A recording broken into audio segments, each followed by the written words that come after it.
Hello, everyone, and happy Juneteenth or Freedom Day or Emancipation Day. Um, so, first off, I would like you to start out by thinking about the choices that you have been able to make today because of your freedom. What have you done since you got up this morning? Maybe you've chosen what you wanted to eat for breakfast. Maybe you have chosen what clothes you wanted to wear. Maybe you have chosen how you want to spend your day, who you want to spend your day with, the music you listen to, the TV shows you watch, the activities that you do outside. These are all choices that you get to make because of your freedom. And one of the reasons that we focus on self-advocacy so much at school is because we want you to be able to express yourself through your choices. And because of your freedom, make these choices. So we work on skills that get you to ask for help and to make choices and deciding what you like to do for fun, the foods that you like to eat, how to request those things, because you have the freedom to do so. The sad thing is not everyone has always had the freedom to make these choices. And today commemorates the celebration of freedom for African Americans and slaves that were not treated fairly. And unfortunately, this is something that happened in the United States, and we recognize it because we need to acknowledge it and move forward. And we need to acknowledge it so it doesn't happen again and fix our actions so it doesn't happen again. So we've talked about slavery before, how Black people were forced, African American people were forced to work and were not paid or were paid very little, if anything, and were enslaved to do work for white people. Well, Abraham Lincoln signed and proclaimed the Emancipation. So there was an Emancipation Proclamation that was effective January 1st in 1863. And enslavers were told to give freedoms to their slaves, these people that were just treated horribly. But not everyone did that. And they didn't have enough union workers to enforce the enslavers to tell their people this. So it took up to 2 years at least. It took 2 years before the word got to these people.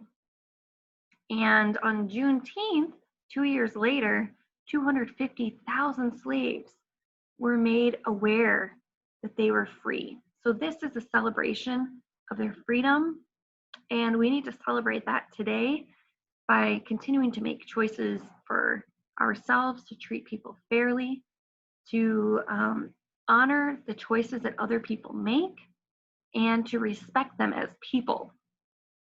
It doesn't matter what their skin color is. They might have different beliefs than we do, but they are people, they are human beings, and we need to be kind to everyone. So we're going to watch a short video on Juneteenth, so you are able to learn a little bit more from a different visual about Juneteenth and where it came from and the events that surround it. So I hope you enjoy it. I hope you learn from it. And then I will talk to you after the video. Hey, my name is Jeremiah, and right now I want to teach you a few fun facts about the celebration of an African American holiday called Juneteenth. Starting off, when you look at the history of the United States of America, it wasn't always pretty. That's because people in the United States used to use slaves as labor to build things.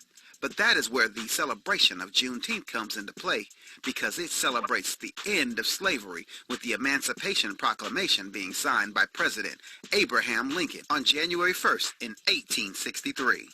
What this did was it required those states that seceded from the Union, meaning leaving the Union during the Civil War, who held slaves to no longer hold their slaves. Now, even though Abraham Lincoln had signed the Emancipation Proclamation, there weren't a lot of Union soldiers there to enforce the law, and it took a long time for the last of the slaves to hear the news.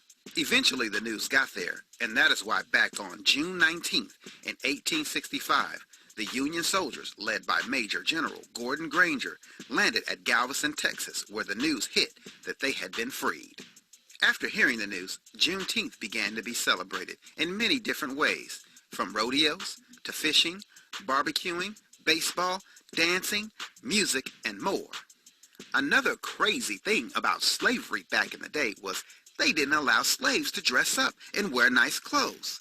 So, when the news of Juneteenth hit and they began to celebrate, it was always a big thing to go out and be your best dressed on Juneteenth holidays. Now, you heard me mention the word holiday, and actually in Texas, Juneteenth became an official state holiday through the efforts of a man named Al Edwards, an African-American state legislator.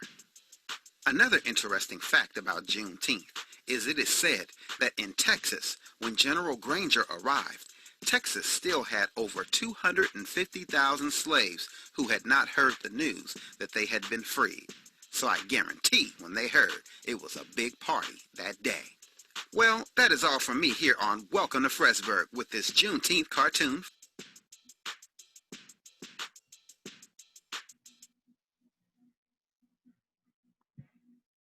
All right, so there you have it. That is why Juneteenth is celebrated, and a lot of states recognize it now as a holiday. I think the governor just made an announcement that we are going to acknowledge it, recognize it as a holiday today.